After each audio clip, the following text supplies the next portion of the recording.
One man one vote di kepala daerah itu juga sebuah kecelakaan. Bukan, Coba lihat. pertanyaan saya one man one vote mana yang merusak? Loh, orang dulu kepala daerah itu dipilih melalui perwakilan DPRD. Dan itu lebih baik. Lebih baik, lebih bisa mengontrol destruktifnya sistem Bukankah itu. mengontrol anggota DPRD jauh lebih buruk nanti? Oh enggak. Apapun bisa dilakukan. Enggak. Justru Saya rentang bertanya, kendali. Contoh gini, saya kasih daripada contoh, Bung. menguasai katakanlah untuk Jakarta 10 juta orang, lebih baik menguasai 100 anggota DPRD. Ya, makanya di situ modal yang berbicara untuk menjadi seorang Modalnya lebih kecil gubernur. untuk menguasai. Ya, untuk apa menjadi hubungannya seorang dengan- gubernur, dan apa menjadi hubungannya seorang dengan Pak kepala Jokowi, daerah, coba? kalau nggak punya modal sekarang, Iya. ya, itu sangat susah. Dan apa hubungannya dengan Pak Jokowi? Betul, pertanyaan tadi. Hah? Dan apa hubungannya dengan Pak Jokowi? Soal yang mana? Kan katanya merusak Tak langsung. pilkada tak langsung, lalu Iya. kemudian tadi Jadi saya bilang, Pembela Jokowi termul sok pintar David Payung dicecar oleh Aiman dan Ray Rangkuti dalam forum diskusi. Awalnya termul ini membahas soal demokrasi liberal yang ada dalam tatanan politik. Ia mengusulkan agar pemilihan presiden dan kepala daerah secara langsung, one man one vote, tidak lagi dilakukan oleh rakyat, tetapi dikembalikan kepada DPR. Tentu saja pernyataan sang termul bertentangan dengan demokrasi, yang membuat Ray Rangkuti langsung men-challenge David Payung dengan analogi yang menyangkut majikannya para termul, Joko Widodo. sekarang kan sistem kita ini sangat liberal. Baik dalam sistem politik, ya, sistem sosial kita, budaya kita itu. Bung Kalau David, dulu orang saya mau tanya Bung David dulu. orang punya Anda kebebasan setuju bertanggung nggak jawab dulu ya. Presiden itu bisa 3 periode. Sekarang undang-undang memungkinkan itu nggak? Enggak, ini bukan soal undang-undang. Anda setuju nggak sebagai ide presiden itu bisa 3 periode? maksudnya undang-undang bisa dirubah gitu. Kalau kita bersepakat lewat perbaikan undang-undang, ya monggo kalau itu disepakati, nggak ada salahnya. Berarti itu liberal dong. Loh, kok liberal? Gimana Kalau- kalau presidennya nggak dibatasi? Loh, kan kalau dibatasi 3 periode, apa yang salah? Loh, itu artinya liberal. Umumnya orang pakai 2 periode. Ya. Anda pakai 3, ya lebih liberal dong dari 2 periode. Loh, Dalam momen ini, Ray Rangkuti berhasil menjebak David Payung dengan statement yang dia sampaikan soal demokrasi liberal. Namun ketika itu menyangkut dengan Jokowi, David Payung malah meralat apa yang dia sampaikan. Beginilah para termul sangat tidak konsisten dengan apa yang diucapkan, terutama menyangkut Jokowi. Selanjutnya Ray Rangkuti kembali memberikan pertanyaan jebakan kepada David Payung tentang seorang presiden aktif membiarkan anaknya ikut ke dalam kompetisi pilpres yang sangat bertentangan dengan etika demokrasi. kalau misalnya gini, kalau itu diketukan palu, nggak gini, Bung. Kalau itu disepakati Satu. lewat perubahan Yang UUD kedua, 45, apa yang salah? Seorang presiden aktif membiarkan anaknya untuk terlibat dalam pilpres lagi. Ah, Itu liberal apa enggak? loh, itu kan sistem. Nah, iya. Nah, makanya gini, Iya. saya tanya Ini Bung Rey, liberal apa enggak? itu kemauan Pak Jokowi atau bukan? Bukan. Ah. Kita menanya seorang presiden, kan saya nggak menyebut Iya. Pak Jokowi. Iya. Seorang presiden aktif membiarkan anaknya terlibat untuk dalam pencapresan. Iya. Itu sistem liberal apa enggak? Ya karena sistemnya memberi ruang untuk itu. Berarti- Pertanyaannya, kenapa nggak mereformasi sistem yang ada di MK? Berarti Pak Jokowi kalau diturunkan Pak Jokowi ikut sistem liberal itu. Nggak, salah. Logika Anda salah. Loh, gimana? Salah logika Anda. Kalau misalnya MK tidak membuka ruang itu, ya berarti kan nggak bisa. Iya, Tetapi berarti- karena MK membuka ruang itu, apa yang salah? Ya berarti Pak Jokowi ikut demokrasi liberal Oh, itu. bukan, nggak ada urusan dengan Pak Jokowi. Sistem di MK, Oke. sistem di MK itu membuka ruang untuk itu. Jadi jangan selalu personality ke seorang Jokowi, karena itu yang saya katakan. Jangan-jangan nanti rakyat bersuara jadi bilang liberal. Iya. Tidak ingin kehilangan muka, David Payung mencoba bersilat lidah dengan melakukan akrobatik narasi yang bertujuan mencari pembenaran, bukan demi kebenaran yang hakiki. Beginilah para termul. Mereka akan membolak-balikan undang-undang dengan sesuka hati dan membuat tafsir hukum semau mereka. Yang penting Bapak senang, relawan pun jadi kenyang. Termul hanya tahu menjilat dan memuja sang majikan dengan menggunakan logika idiotik. Jangan pada hari ini kita saling menyalahkan, ya. Jangan menembak kepemimpinan Pak Prabowo, apalagi menyalahkan kepemimpinan sebelumnya, misalnya itu kesalahan. Karena ini sebuah pilihan sistem dari 98 sampai hari ini yang bagi saya itu kecelakaan pilihan sistem. Kecelakaan sejarah. Yang mana yang salah?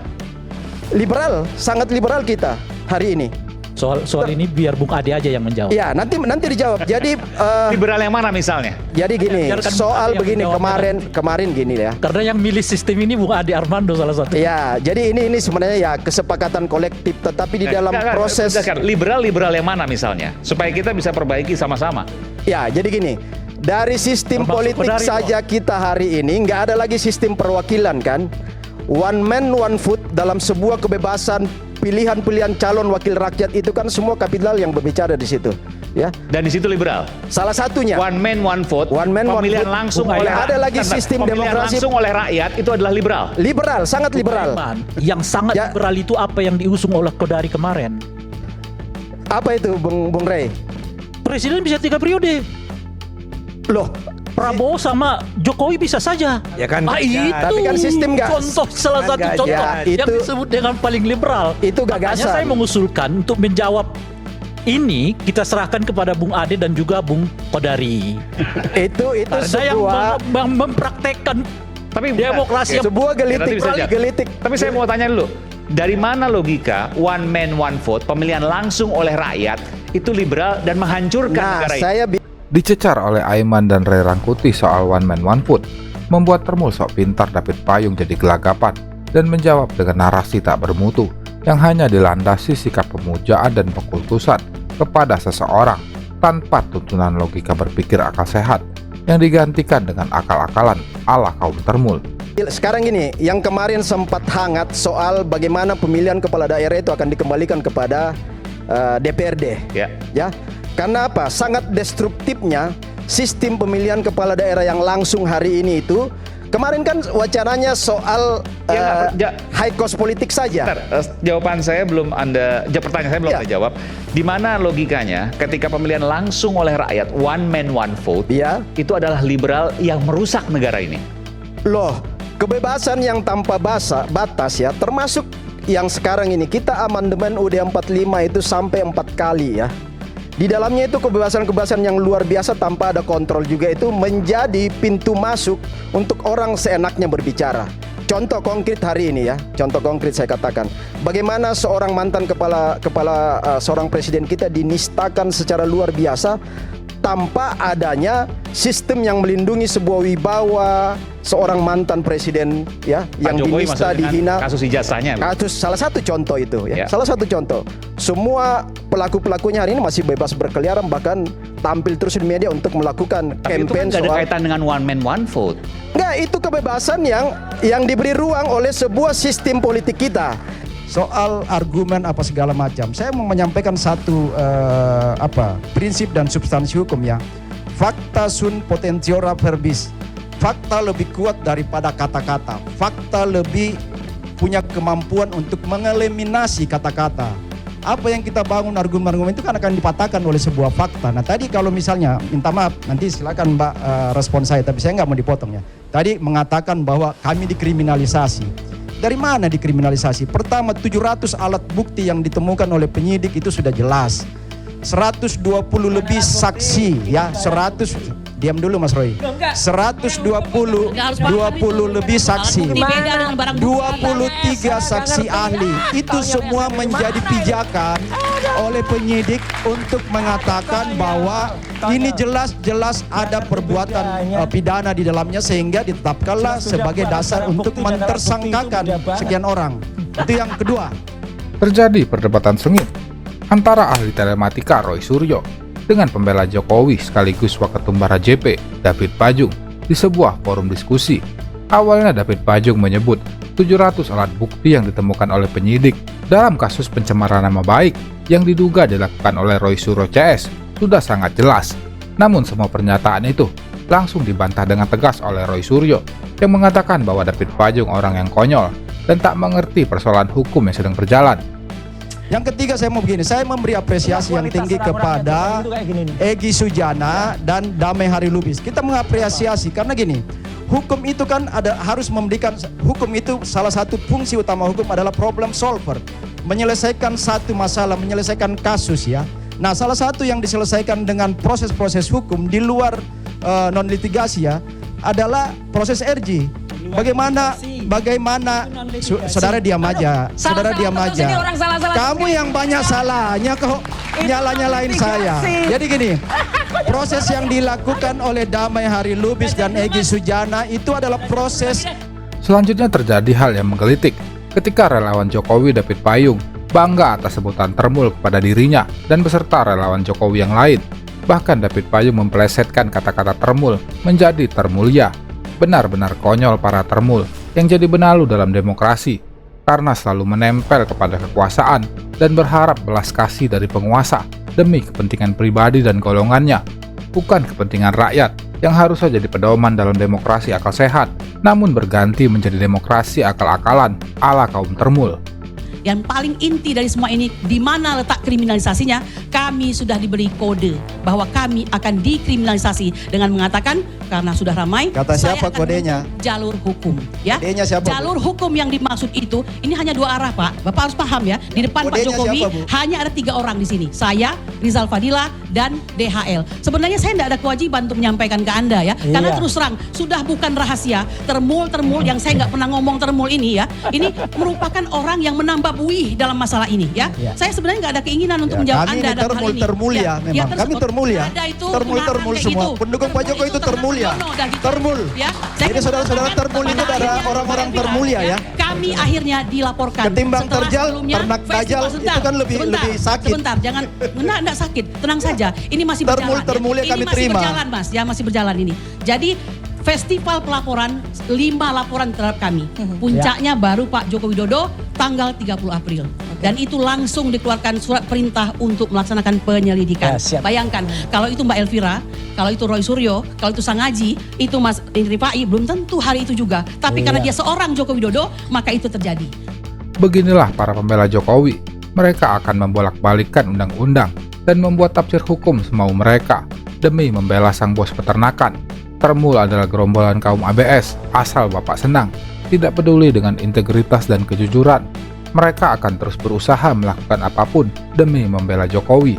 Di mata kaum Termul, Jokowi itu sempurna dan tidak akan pernah salah.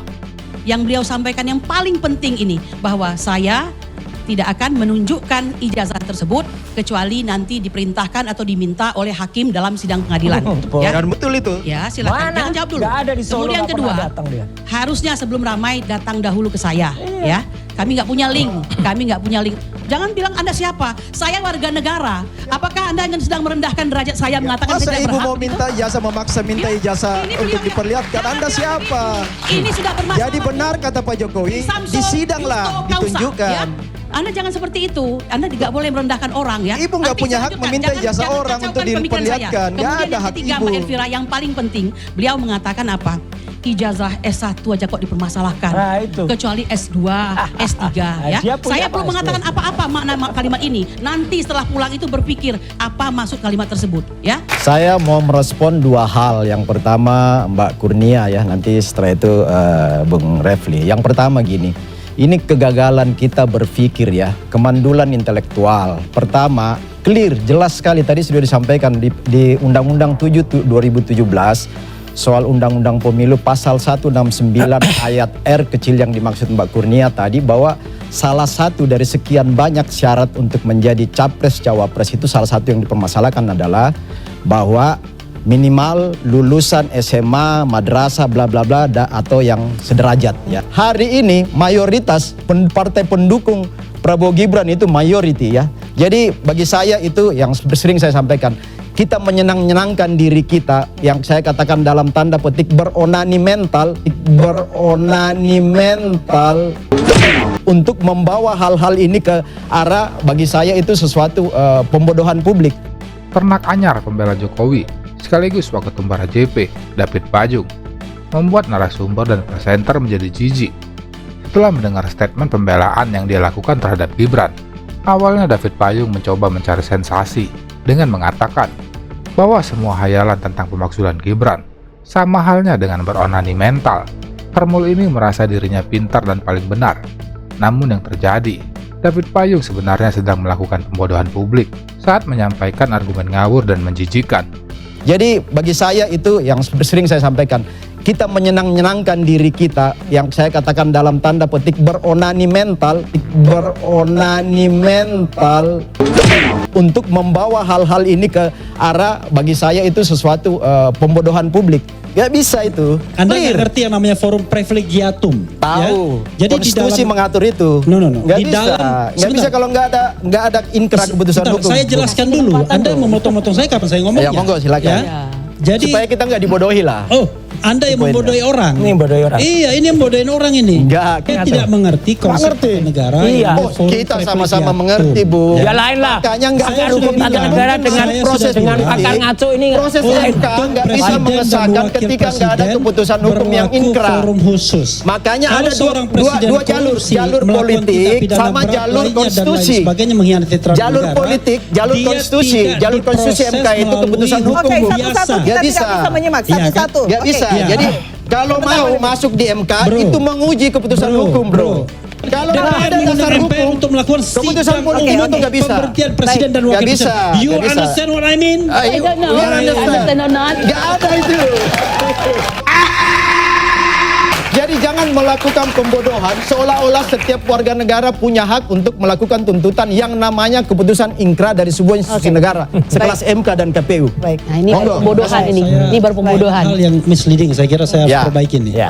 Ya. Karena jangan sampai kemudian pemirsa mengatakan seolah-olah benar. Begini ya, Oh benar yang saya katakan pasti. banyak salahnya. Trust me, banyak Tekstual di undang-undang clear. Tekstual. salahnya. Ya, saya orang hukum tata negara. Ya, saya juga ngerti jelaskan hukum, ya. Satu, Monggo. impeachment itu belum tidak memerlukan putusan inkrah dari institusi hukum sebelum proses di DPR. Oh Itu salah. satu. Udah salah tuh. Oh, no. Monggo, silakan ya. Saya terlibat dalam pembuatan yang Ya kita sama-sama baca. Ya. Clear. Jadi, Baca dan Baca dia terlibat buat. lain. tolong dengarkan saya ya. Ya. Oke. Nah, Tentu saja pernyataan sensasi beronani mental membuat presenter dan narasumber jadi muak. Dengan diksi yang disampaikan Termul sok pintar ini, Roy Suryo menyebut Termul ini bodoh dan ahli yang ngawur karena sering membodohi publik saat menyampaikan argumentasi yang hanya mencari sensasi. Bahkan Refli Harun juga ikut membuat pernyataan yang menohok dengan menyebut Termul ini memalukan, serta diminta untuk pulang ke kampus, menemui dosennya, dan belajar lagi hukum tata negara, biar tidak dungu. kalau nggak ngerti, Jadi Anda kalau nanti keputusan pulang ini, Subhan ya, diokekan, pulang ini, kita setuju. Anda pulang ke Hasanuddin, tanya Profesor Tata Negara Anda. Pak, ini rekamannya yang saya sampaikan ini benar atau tidak? Nggak usah lah Atau yang bawa-bawa benar kampus. adalah Refli Harun. Udahlah. Hasanuddin Ini itu bohong, punya ini integritas nggak ngerti, yang besar. nggak paham. Kalau ada Udah. yang melakukan Anda memalukan. penodaan Anda nggak paham. kepada Semua warga negara bersamaan kedudukan dalam hukum dan pemerintahan. Oke. Prosesnya sama. Oke. Tetapi ada dua warga negara yang diperlakukan secara istimewa, yaitu presiden dan wakil presiden. Ya, makanya Kalau susah. dia melakukan tindak pidana berat, korupsi dan lain sebagainya, dia tidak diproses di pengadilan biasa, tapi diproses secara politik di DPR. Lalu kalau DPR terbukti, MK? DPR akan menyatakan hak, menyatakan pendapat. Ah. Lalu di Mahkamah Konstitusi, Ah. Mahkamah Konstitusi balik ke DPR, kemudian ke MPR. Jadi tidak ada yang MK namanya bekerja pengadilan berdasarkan negeri. acuan apa, Ya, Bung? Tidak MK. ada pengadilan negeri. MK tidak ada bekerja pengadilan berdasarkan acuan tinggi. apa? Saya tanya dulu. MK bekerja itu- berdasarkan acuan apa? Coba. MK menguji pendapat DPR Ya. Berdasarkan bahwa- konstitusi. Anda dengarkan dulu.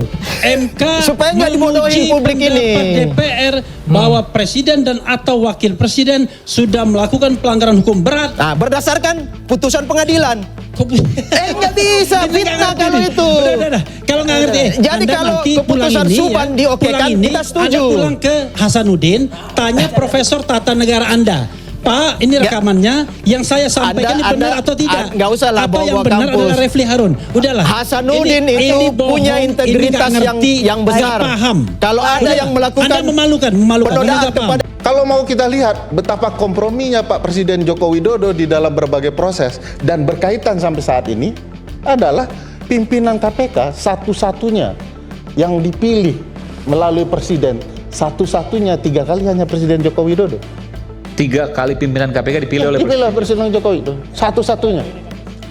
Jadi semuanya ada kaitannya, bukan saya benci Pak Jokowi, ngapain juga benci Pak Jokowi. Kenapa saya harus cemburu? Kenapa saya harus peduli dengan Pak Jokowi? Kenapa kita mempertanyakan Pak Jokowi itu jauh lebih penting, karena selama 10 tahun kepemimpinannya, bahkan sampai saat ini, menurut saya Presiden Joko Widodo masih cawe-cawe dan terlibat merusak bangsa ini. Coba Bang, Boleh saya interupsi itu, Bung Aiman? kan katanya penuh. Oke. Nanti secara boleh, secara adat aja di Sedikit jawab, sedikit nggak apa. Soalnya poin merusak bangsa ini itu perlu diklarifikasi. Oke. Ya. Relawan sok pintar pembela Jokowi David Payung dibuat kicap oleh Ferry Amsari di sebuah forum diskusi. Momen itu terjadi ketika pendukung Jokowi ini coba memotong pembicaraan Ferry karena tidak terima saat Jokowi disebut masih cawe-cawe dan ikut terlibat dalam merusak bangsa ini melalui pelemahan KPK.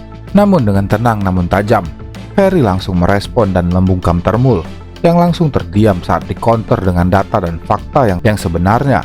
Ya, jadi gini, Singkat aja, singkat. Ya. Nanti saya berikan satu lagi. Bung Ferry ini saya nggak dapat konteks uraian ilmiahnya sebagai akademisi, tetapi lebih pada posisi politisi memberi penilaian ya. Karena tadi kita bicara sistem, beliau hanya menyala-nyalakan personal seorang Pak Jokowi yang saya bilang itu sudah masa lalu.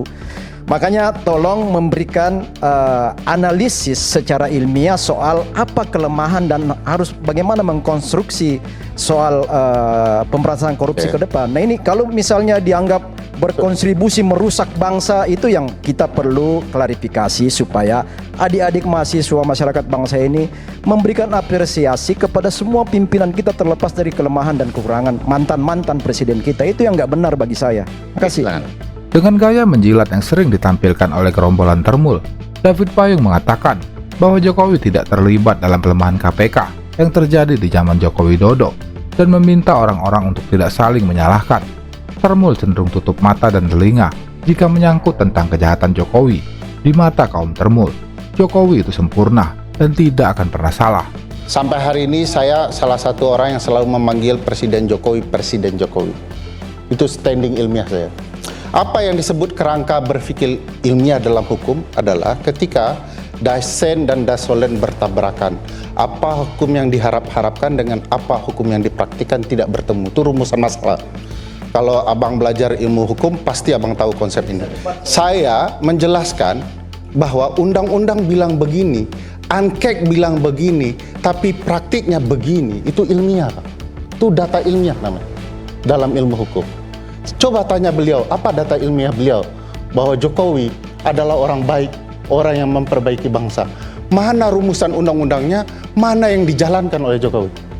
Namun tentu saja, pakar hukum tata negara Ferry Amsari tidak membiarkan Termul berbicara sesuka hati membela Jokowi dengan basis perasaan tanpa keilmuan yang bisa menyesatkan publik.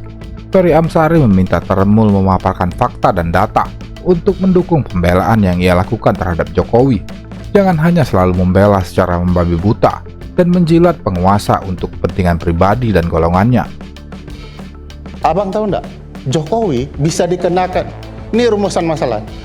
Jokowi bisa dipermasalahkan terlibat korupsi di kasus IKN. Kenapa? Di dalam undang-undang pembentukan undang-undang ditentukan rumusan penting bahwa untuk melakukan sesuatu harus terukur dalam bentuk RIA, Regulatory Impact Assessment, alat ukur ekonomi ketika mau buat kebijakan. Ketika merancang IKN harus ada alat ukur ekonominya. Tanya sampai ke gorong-gorong, Bang, ada enggak RIA itu dalam IKN? Itu pelanggaran besar. Jangan-jangan ada permainan korupsi di dalamnya. Ini alat ukur ilmiah. Tanya beliau, apa alat ukur ilmiahnya? Mana dasen dan dasolen yang bertabrakan sehingga atau sejalan kalau Pak Jokowi dikatakan betul-betul sudah menjalankan perbaikan untuk Republik ini. Saya ingin menjelaskan ini karena semua kita tahu KPK kita adalah salah satu sandaran penting dalam upaya pemberantasan korupsi. Punya kelemahan kekurangan, yes, tapi aparat penegak hukum lain lebih banyak kurang. Kenapa yang disongsong, dihajar, dipukul hanya KPK kita? Bagi saya KPK kita ini punya catatan luar biasa baik. Catatan sehatnya lebih banyak. Pernah baik ya. Kenapa kemudian KPK ini tidak dilindungi? Kenapa isunya timbul tiba-tiba Taliban? Sampai sekarang tidak bisa dibuktikan Taliban itu ada. Kalau Taliban ada enggak? Ya, di dekat KPK itu ada tempat perbaikan tambal ban di sana. Itu Talibannya. Sampai hari ini KPK itu disakiti, orang-orangnya dituduh sebagai anti Pancasila. Coba bayang, mana buktinya? Dalam momen ini, Ferry Amsari semakin membenamkan Terbul Sok Pintar David Payung dengan argumentasi dan analisa yang tak bisa dibantah dengan pikiran Termul yang hanya terdiam membisu saat bobrok majikannya dibongkar oleh Ferry Amsari secara akademik di depan publik. Kali ini Termul benar-benar dibabat habis oleh kecerdasan dan ketegasan Ferry Amsari. Nah, jadi ini yang harus dibenahin secara kolektif. Kegagalan ini adalah kegagalan kolektif sistem, ya. Jadi bukan menyala-nyalakan personal. Nah, yang terakhir adalah bagi adik-adik mahasiswa dan semua masyarakat umum, ini saatnya kita bergerak bersama. Kalau mau benar-benar yang ini bukan saatnya saling menyalahkan, menyudut-nyudutkan mantan presiden kita yang sudah berbuat sangat luar biasa. Dan saya yakin di kepemerintahan Prabowo Gibran hari ini, saya pikir komitmen itu akan dieksekusi, ya. Tinggal bagaimana menciptakan perbaikan aturan-aturan regulasi sistem untuk memperkuat komitmen dari asta cita Presiden Prabowo bersama Gibran untuk salah satu poinnya dalam adalah pemberantasan korupsi. Ada satu orang ahli namanya Daniel Kaufman. Ahli ini sering dipakai oleh teman-teman Transparansi Internasional. Dia mengatakan kurang lebih begini, we do not fight corruption by fighting corruption. Kita tidak memberantas korupsi dengan melawan korupsi. Apa yang kita lawan? Kita lawan sistemnya, orang-orangnya, penyelenggara negaranya yang tidak mau sungguh-sungguh memberantas korupsi. Kita seolah-olah hidup dan percaya bahwa pemimpin yang kita sanjung-sanjung adalah orang yang kemudian tidak pernah salah. Padahal catatannya mudah. Ilmu pengetahuan bisa membuktikan kebenaran ilmiahnya. Lalu kita mengatakan orang ini tidak ada dosa, tidak ada salahnya. Kalau tidak ada dosa dan salahnya, kenapa ditunjuk tanggung jawab seorang pemimpin? Bagi saya ini pekerjaan yang sudah terang dan harus kita lakukan bersama-sama. Bahkan bagi saya, sudahlah, jangan terlalu banyak pidato. Mulailah dengan melakukan sesuatu dan itu harus dimulai dengan sungguh-sungguh. Kalau saja undang-undang ditipu, kalau saja di istana masih ada manipulasi terhadap undang-undang, kalau saja peradilan masih menggunakan pamannya, omong kosong seluruh pemberantasan korupsi. Mulai hari ini kita tutup saja semangat bangsa ini dengan sesuatu yang kita sebut sebagai omon-omon. Atau besok pagi kita lakukan sesuatu, melakukan perlawanan sungguh-sungguh, bahkan terhadap istana sekalipun. Terima kasih. Kalau nggak berani dia NU, tapi yang jelas apa? Biar publik tahu, Mas, biar masyarakat juga tahu bahwa ini bodong semua. Jadi Mas, jadi gini, coba baca baik-baik pasal 169 Undang-Undang 2017. Itu syarat minimal. Sementara Gibran itu memasukkan lulusan sarjana dari UTS di Sydney, Australia. Itu SMK. Dengar dulu, itu sarjana, ya. Jadi begini, memahami hukum itu ketika syarat minimal terlampaui, maka yang berlaku itu adalah syarat maksimal. Artinya gini, syarat minimalnya di aturan itu minimal SMA. Ya. Masuk itu ijazah SMA dan ijazah sarjana. Nanti saya terangkan. Kalau boleh pegang. Poinnya Anda mau bilang bahwa itu udah nggak perlu lagi dipermasalahkan soal ijazah itu. Dari sisi itu, administrasi dan aturan undang-undang semua sudah dilewati secara baik. Ya, gini. Dan terverifikasi secara salah. Ini salah besar. Oke, Bung Roy. Salah besar. Gitu loh. Ada surat keterangan, ini ada buktinya. Nomor 9149/D/DIKS 2019 yang menerbitkan surat penyetaraan yang disebut UTS tadi, yang katanya di S1, itu bukan S1, itu kursus setara matrikulasi masuk ke perguruan tinggi dan dia tidak lulus. Loh, kok nggak lulus? Ada ijazahnya kok. Loh, ijazahnya mana? Nggak ada. Loh, udah ditunjukin oleh Mas Gibran. Tidak. Mas Gibran tunjukin ijazahnya dari Singapura dan dari Australia. Lengkap semua. Ijazah dari Singapura itu ada. MDIS. Itu ijazahnya harusnya MDIS, 2 logo MDIS dan Bradford. Ijazahnya tuh Bradford. Jadi dia salah beli ijazahnya. Loh, pokoknya gini ya, salah.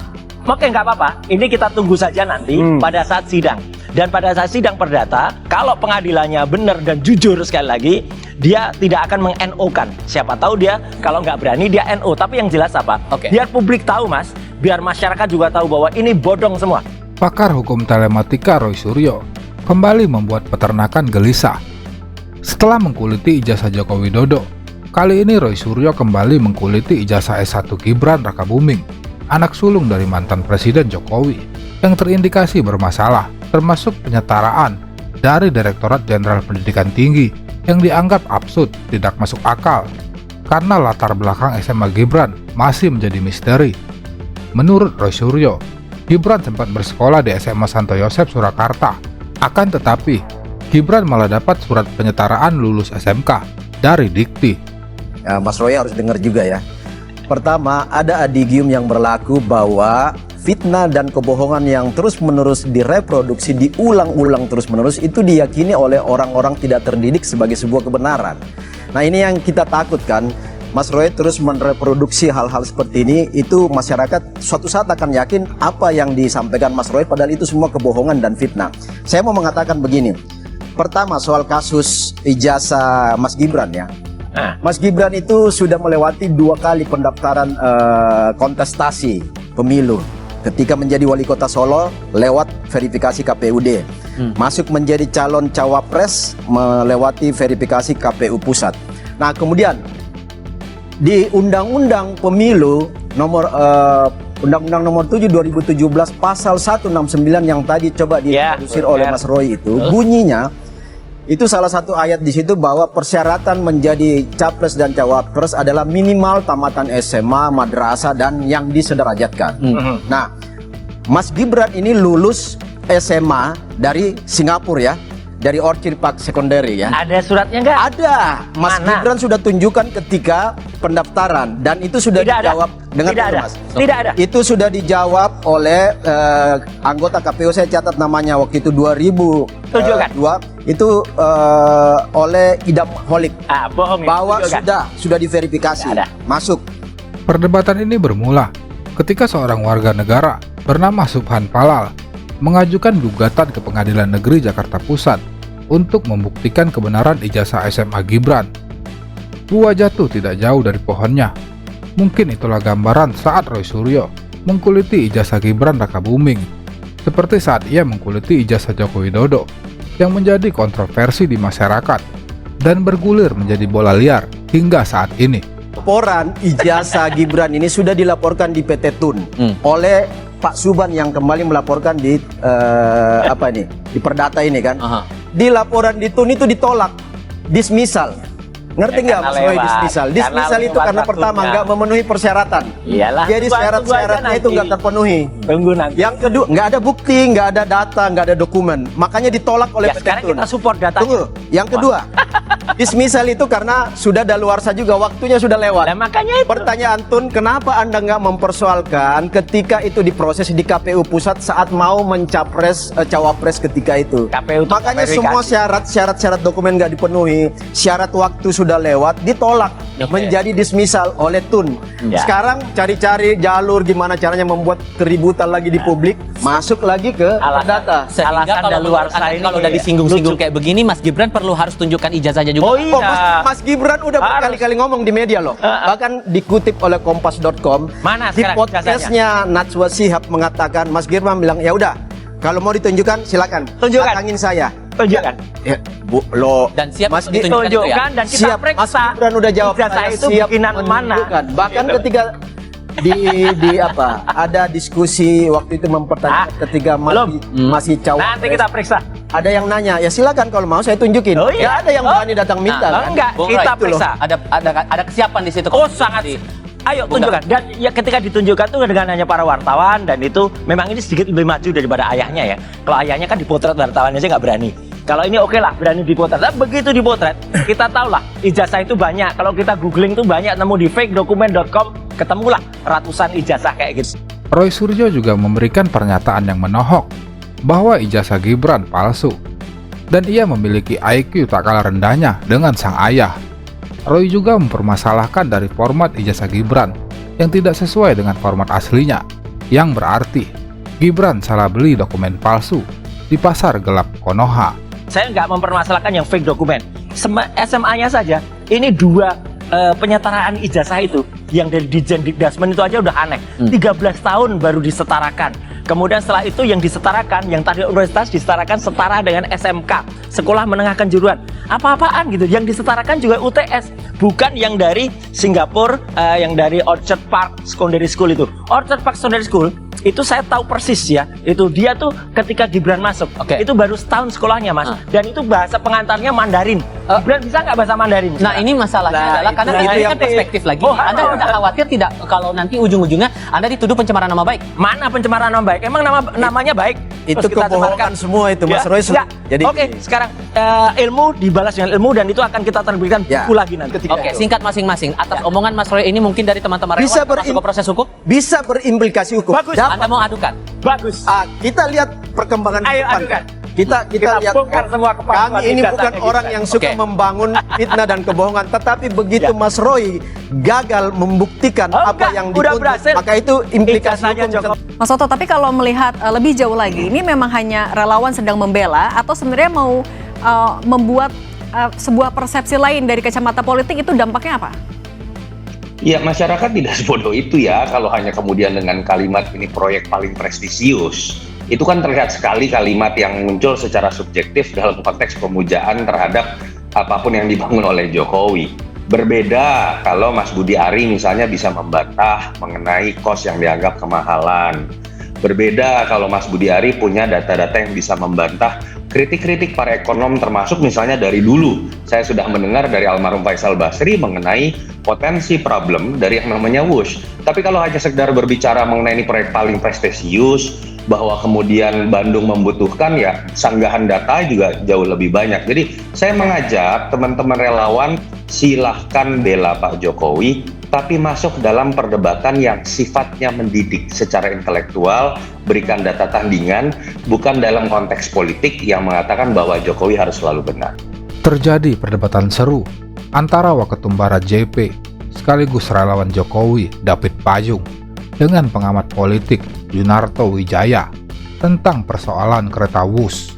Awalnya relawan Jokowi menyatakan bahwa kereta WUS adalah proyek terbaik sepanjang sejarah.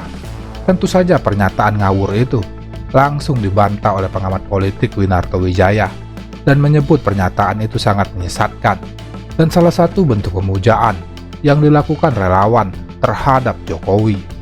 Nah itu, Bang David gimana kalau dibilang ini hanyalah ya sebuah pemujaan, pujian yang bersifat subjektif. Anda gimana menanggapi itu?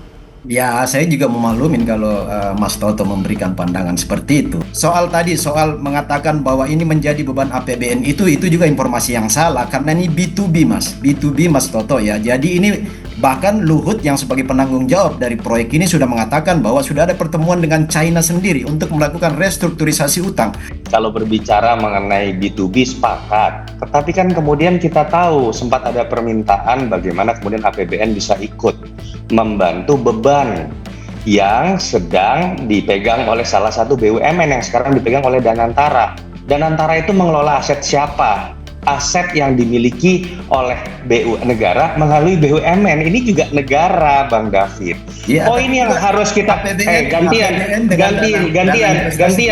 Anda konsisten gantian. Saya belum selesai. Nanti dulu. Tadi saya hormati Anda. Monggo.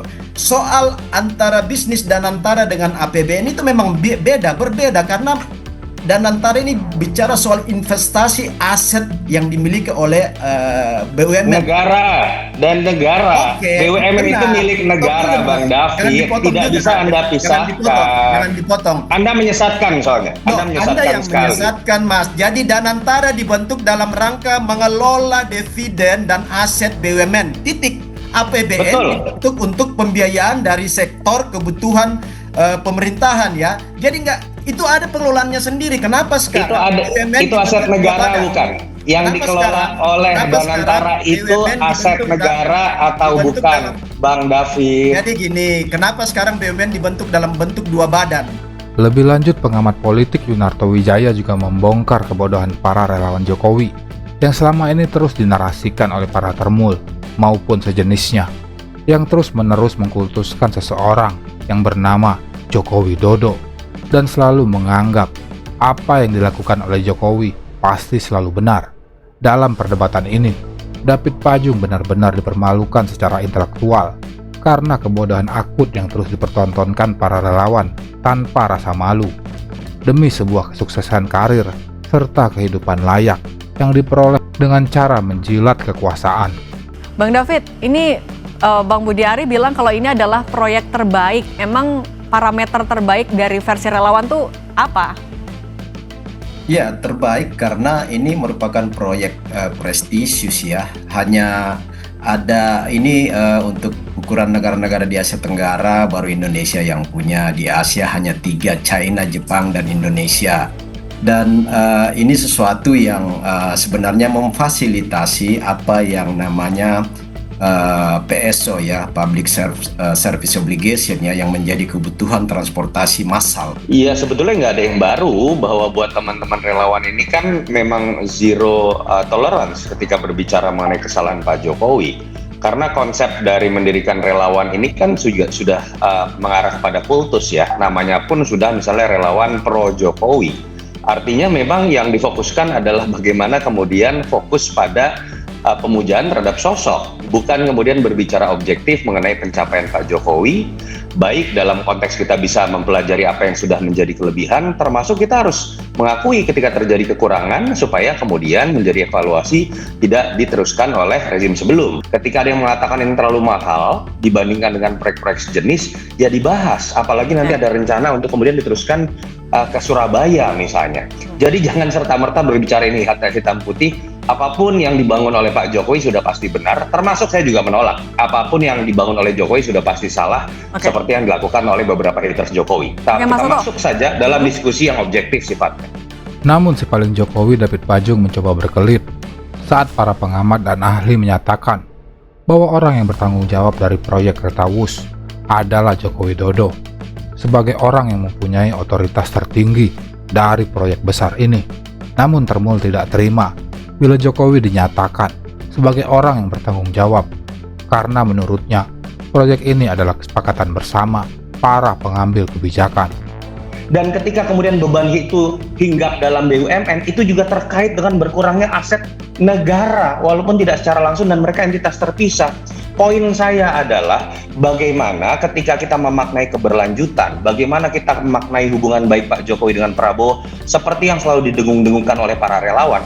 Tapi jangan kemudian menegasikan bahwa objektivitas belajar dari kesalahan pemerintahan masa lalu tetap harus dilakukan. Mau tiap hari Pak Jokowi dengan Pak Prabowo ketemu pun tetap harus dibuat secara objektif, sehingga kemudian tidak diulangi kesalahannya, dan itu harus diakui terjadi salah satunya dalam proyek PUSH, dalam IKN, dan dalam perencanaan beberapa proyek infrastruktur yang terlalu ambisius. Evaluasi. Baik. Kita setuju Mas Toto. Sekarang kan Bang David, singkat saja, silakan. Singkat saja. Ya, proses evaluasi hari ini sedang berjalan kan. Salah satu evaluasi yang berjalan itu adalah ditangani secara khusus oleh tim WUS ya. Negosiasi, renegosiasi atau restrukturisasi hutang. Saya sepakat Mbak. Tapi kalau langsung proyek paling prestisius ya udah susah. Kita nggak bisa diskusi. Jakarta Surabaya, Jakarta Jawa Timur itu pasti akan dievaluasi. Poinnya kemarin kan di poinnya sudah kami tangkap. Artinya sebelum evaluasi selesai, nggak bisa poinnya sudah kami tangkap. Prestisius, itu aja. Selalu harus dievaluasi. Kita objektif dan pilot project kita jaga negara ini. Ada hal-hal Bang David, Mas Toto, kita sudah tangkap siapapun. Kebaikan.